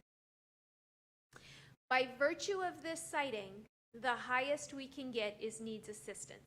So remember I told you the 4 categories: meeting requirements, needs assistance. The highest we can get because of this citing is needs assistance, regardless of how many points we earned. So we get points for compliance and performance. Like I said, these are our compliance points. As we go down, you're going to see kind of the correlation to the LEA profile. You're going to see indicator 9, indicator 10, indicator 11. These are how these 2 things come together. The LEA profile is state. The LEA determination is federal, but they work together. We're one of the few states that have both. We'll see how long that lasts because this is newer, but we kind of like having both because it gives us more information that in the LEA profile. So we earned all of our compliance points on this page, but as you go down, you'll see that we lost a point for valid and reliable data. So that took a little tracking. So much like there's an error report for FTE, and there's an error report for state testing, there is also an error report for placement. And that error report doesn't show us all of our errors. So we were fixing what's on the report, but there were other errors that as ESE people we could see that weren't being addressed and fixed, and so we didn't get any points in this category. That's not happening anymore. We found the loophole, we've closed the loophole, we will be getting a point, and hopefully we will be getting all of our compliance points moving forward, other than the ones impacted by COVID. Performance points. You'll see we got all of our graduation points, graduation rate points. And as you go to dropout, the PowerPoint I sent you guys showed that we got dropout points. We didn't. I caught that mistake as I was going through this to prepare for today's presentation. We actually did not get either of the 2 dropout rate points for being at or below the state target. We are not. We did get an improvement point because we improved by 0.3 of a percentage point. We did not get the point for meeting the state's target for LRE. I told you could see that we're above the state's LRE, but we're still not meeting the state target, which is 85%. By the way, some of these targets are moving targets, which I'll show you in a second. So we got 6 out of the 9 performance points. 6 out of the 9 performance points. Just so that you can see those are moving targets, the graduation rate for 20 target was 70%, 21 is 72. Dropout rate, which we weren't meeting to begin with, was 9.5 in 20. In 21, it's 8.5, and LRE remains the same at 85%, which we're not meeting, but we're heading in the right direction. So when you look at our grade, for lack of a better word, we would be meeting requirements. We have been meeting requirements last year when we received the 2019 determination. This year, because of our ISS, our discipline risk ratios, we're automatically in needs assistance. What that means to us is we had to set aside IDEA funds. So, do you want me to stop here, or do you want me to go into and how we're fixing it? I put a stop here just in case you had any questions about the data. You guys good with going ahead? Okay. So what are we doing? So we had to set aside that IDEA funds, and it was about 2.5 million. 2.6 million. And specifically target our CCEIS schools. So what did we do? We first looked at what do we need to do to improve for all schools. So the first thing we did is we made sure that we worked with ET, and they generated an AS400 report that automatically notified school when a student was reaching the 5 days. Our student with disability reaching 5 days in ISS. So there's no more guesswork. Nobody has to go in and track. The school's automatically going to get a letter that says this kid has reached 5 days. That email also includes a reminder that it's time to conduct either an IEP meeting, to review the behavior, to see if behavior plans are in place, to see if you've been tracking the data, or to have an individual problem-solving team get together around that student to see if there's some other issue that's impacting behavior. We also created the school LEA data profile. I can't say enough. When I was speaking to Beth Eddy about this, Beth and I looked at this, and she said, Chris, we tried for years to get this done. We just didn't have the right connections and the right information, and having all of those pieces in place, this is an amazing tool. And I give all credit to Kim Bias and her team, and Russell Cheatham and his team. It's an amazing data source. So that's going to go out. Right now it includes risk ratio for discipline, ISS and OSS. It has LRE data for regular class, resource room, and separate class placement, as well as educational outcomes, FSA proficiency, reading and math, and the ESSA federal index on there. We are working to include the prevalence staffing data. Again, for all schools, we started looking at how we train people in different things, and we realized that not everybody has the right training. For example, our MTSS facilitators may not have had training in our resource mapping or our early warning system. Our secondary deans, they didn't even know what CCEIS was. We retrained them in progress monitoring, and we brought them into IPST and MTSS training. Secondary school is notoriously a challenging MTSS process arena. As a former secondary principal, it's hard. It's hard to follow through with those systems of support across 7 classrooms, and to really look at students the way that they do in elementary school MTSS process. So these are different levels. I'm not going to go through each of them, but I wanted you to have them because we looked specifically at secondary principals and deans. We looked at curriculum contacts, MTSS facilitators, as well as ESE support specialists and school counselors to say what training do they need to make sure we're intervening for students before we start hitting these indicators. What processes do we have in place at each of the schools to ensure that that happens? And most importantly, now that we have that LEA profile per school, we're already setting up our systems of training for that profile. Now that you have the data, what do you do with it? Getting the data may be an aha. Using the data takes training.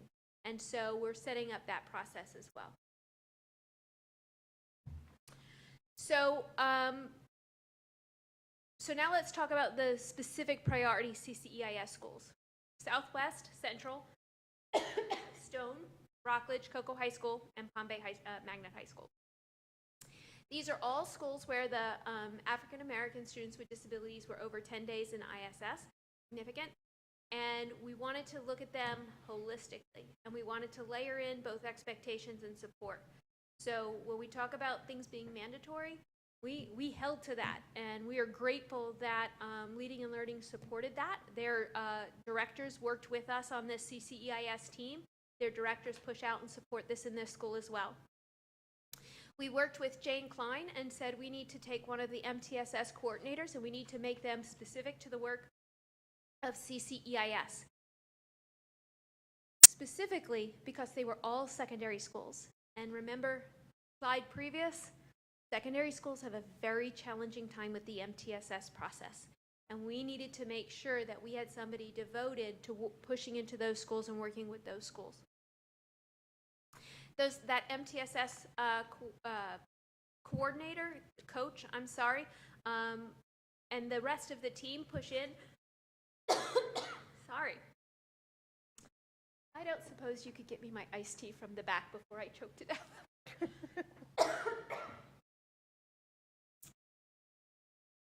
I can say with great authority, this is not COVID.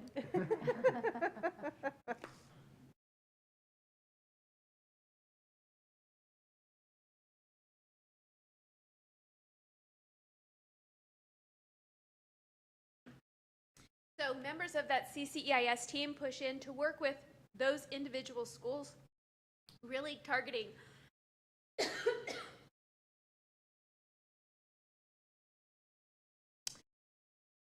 disproportionality of African American students in ISS.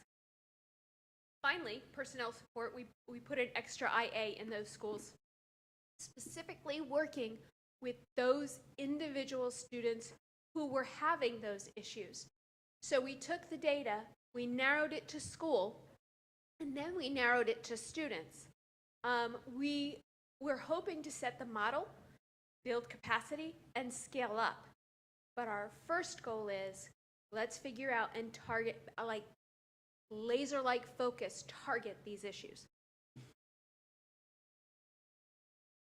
So what program support did we put in place? And this is where we went mandatory.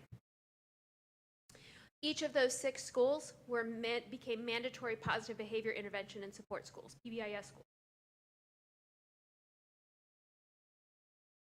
4 of those schools did not have a comprehensive behavior program across their school.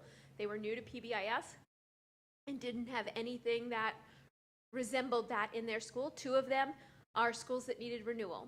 So we brought in trainers to do 6 to 8 participants from each school, including an administrator at each of those schools. And so far they have had 3 trainings, and then the other 2 schools had an online booster with training support. We also implemented a program called Check and Connect. You may not have heard about Check and Connect. It's a mentor program. So think about everything you know about mentors.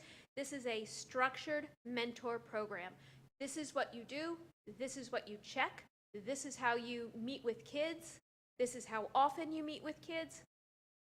And that was in collaboration with a state's, we say SPDIG, but it's the State Personnel Development Grant, or SPDIG.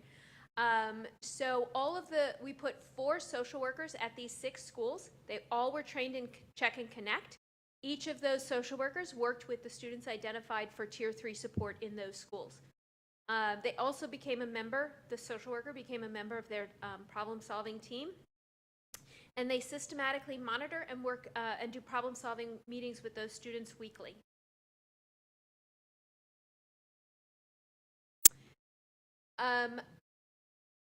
I just stopped at questions here, but I do have some mid-year data on each of those schools. And it is this. There is not one student with a disability that has been in ISS more than 10 days this year.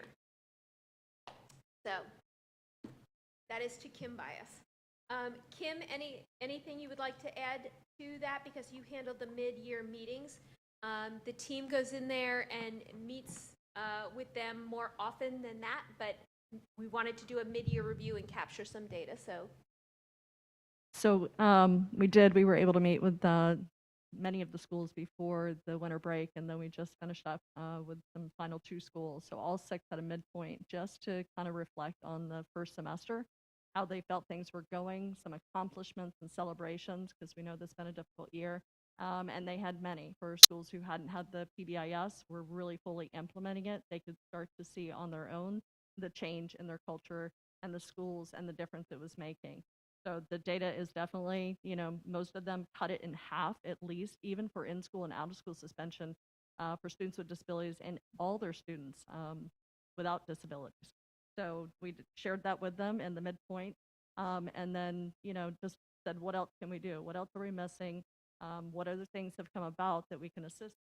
But a lot of things were coming about in a very positive light, and so we wanted to continue supporting them. And second semester, and the idea was, again, as a model, like our MTSS person that is there, it's now time where she was facilitating all of the meetings with the students that have been identified for Tier 3. She's now kind of scaffolded back. And so while those students, many of them are not on our list anymore, they were starting to identify other students, either students and a lot of 7th graders perhaps, that now we want to connect them with other mentors within the school, or just now we want to use the problem-solving process because we've done it for the other students that we've identified. Now here's another group of students that we want to continue in this process. So overall, it's been fantastic, I think, and a credit to the team. It's been a group effort, no doubt. So you can share that data with them if you want at different times. Yeah, sure. If I know you forwarded it to me, but if you'll forward it again, I'll forward it on to them. I think I just heard a timer go off, so I think my time's up. So that's where we're at. I can't pass up an opportunity to make another plug and another thank you for supporting our district-wide behavior plan. There's a lot of mandatories in there, and they weren't chosen capriciously. We chose them because they're research-backed. We chose them because they work. And our schools, we're heading down that path. And again, I thank you. That's it, but I'm sure you have more questions, so I'll stop. Ms. Campbell? A couple quick ones. I think they're quick. First one is the mentors. So did I read that slide right, or what you said right, that those mentors are all, the social workers are the mentors, or are the social workers connecting the students to mentors within the school? The social workers were all trained in Check and Connect, and they are the mentors. Okay. Were other people trained that I don't know about, Kim? No, we just had the 4 for CCEIS. So So they how many are the mentors. Kids generally, I mean, I know it depends on the size of the school, but how many kids does that generally mean per social worker? So it depended on the number of students. There were 4 social workers, but 6 schools. So 2 of them actually ended up with 2 different schools. It varied. One of them has about 20, but for the most part, they're sitting about 15. The Check and Connect, but I don't want to be quoted. I think it's around 25-ish that they think is normal, because the process is each week you're connecting with the students. You're also connecting with the families. You're also then monitoring all of the academics, all the behavior, all of the attendance. It's pretty intense, but then the results now are, evident in that connection that they've made. Right. And for some, it's taken them a little bit longer, like even the first semester, to even make that connection. But now they're starting to see it. So the program itself, research behind it says 2 years. So we want to continue with those same students for the next year with the mentors that we have currently with these 4 social workers with those students. Which makes it harder at middle school because they're only there for those 2 years. But they can, if they're identified, they can move up to a social worker at the next school. So the other question is maybe short, but it's not fun to think about. What happens when when AS400 gets replaced by our new student data system? Are we gonna be able to have all this? Good things happen when that happens.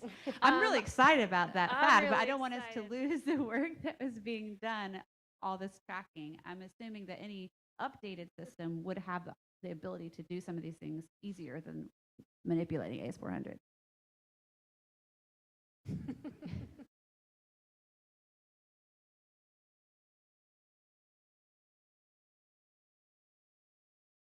Good. Thank you. You know, part of what the process was for Russell to go to each of us and say, what does the system have to do? So there's been ongoing communication about the different things that we do in student services, and I know in other divisions, among them all these discipline reports and our mental health reports and other things that he will ensure translates over to a new SIS. Thank you for asking. Ms. Campbell, if you haven't noticed, Mr. Cheatham is the closest in the race to keep up with me for losing hair of all of the other male cabinet members. And it's been attributed to both distance learning and the anticipated new SIS. So I got competition, but he's on it. He's always he on knows it. I'm waiting today. Any other board members have questions? Yeah. So I love that these mandatories are focusing on the adults' behavior, essentially, to modify the students' behavior. And I asked this already, and you may have fully answered me already, but I asked a lot of questions, so I apologize in advance. But where are we as a district with that diversity training? Because ultimately, and correct me if I'm wrong here, but I believe what we're still talking about here is that disproportionality of our African American students. And so I feel like that should be some kind of mandatory, but where are we in that process? I don't have. I know COVID impacted. Yeah. things I that don't were have supposed the to full happen. answer because I don't have any diversity training that falls under my division.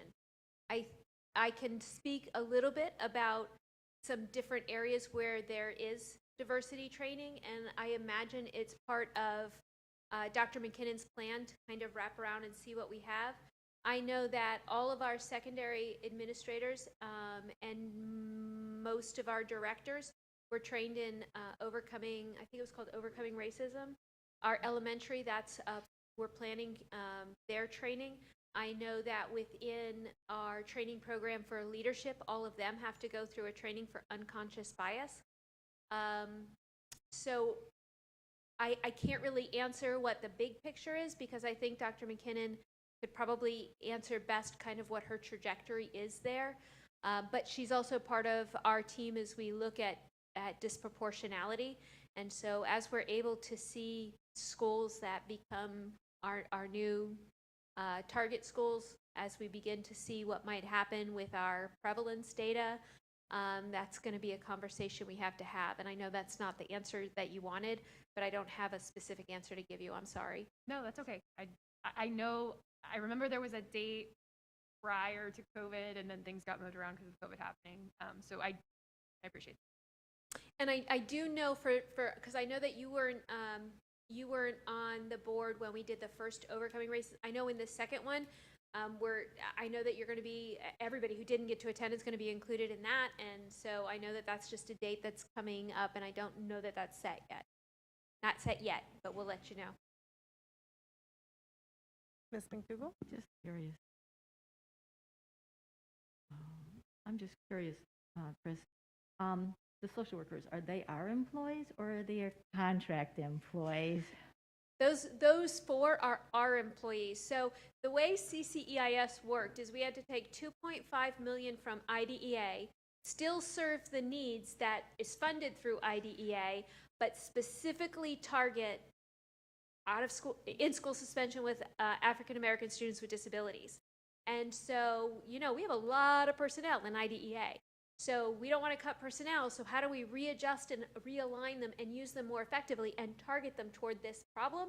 And so yes, the social workers, the IAs, they're all covered under IDEA. We moved them, refocused them, retargeted them, and didn't have to cut personnel, but did what was able to move 2.5 million out of IDEA and target specifically those 6 schools in that population. Thank you. So you kind of touched on my question, and it was going to be, so what did we lose with that $2.5 million? So awesome that you were able to kind of refocus, but I think we also have to be frank that it's not as if there was no impact to that, right? No, we lost flexibility. We lost support in the attendance realm because those social workers were all working in attendance. So we moved those social workers. We weren't able to fund IAs to the level that we normally would fund them. I'm trying to think what else we had to cut. Yeah, those were the 2 biggies. We don't want to lose sight that this work is important even after we're out of CCEIS Jeopardy, and we hope to be out of CCEIS Jeopardy this year, because we can see the impact it has. And so the balance is always going to be, we fully support schools through this process and with students in needs, and we begin the attendance issues. We fully support attendance, and we're going to see these issues. So it's always going to be competing priority. I think that's a great way to explain it, and the reality of the challenges that we face in the school district to meet all the needs. How many IAs did we shift to the focus on disproportionate discipline with? I believe activities? 6. Yeah. I love it when I turn around and what I said out of my mouth matches the number of fingers somebody's holding up. Right. All right, super. Anyone else have anything else? That was the end of my questions. Dr. Mullins, anything you want to? Well, well, first, thank Chris and her team for strategic work, targeted, focused, data-driven work, staying the course. It's one thing to put a strategy in place, it's another to monitor the implementation, then it's another to measure whether or not the implementation is working. And hopefully you leave the conversation today understanding that that's exactly what's going on. Monitoring the implementation of these things moving forward, and then as they come to a close or we come to new data review, we analyze, we reflect, and we revise and refine and move forward. There's definitely going to be some difficult choices to make ahead because we're not going to see all the success we want and expect by the end of this year. And there's always competing priorities and so on. There's been questions about future federal stimulus dollars and how those will be used. We're in conversations even right now before we have one word from our Florida Department of Education on what those funds will be or how they can be used. But we're already beginning to have conversations at Cabinet about how do we take all of these priorities, strategies, and plans that we have and make sure that we can utilize any dollars we receive to reinforce them. But I want to bring notice, and I'm sure you already caught it, but I don't know that Chris didn't reference one other cabinet member or division in her presentation today that isn't around the room and involved across the organization. The work, with an 18% representation of students with disabilities across our population, that's almost, 20, that's almost a fifth of our students.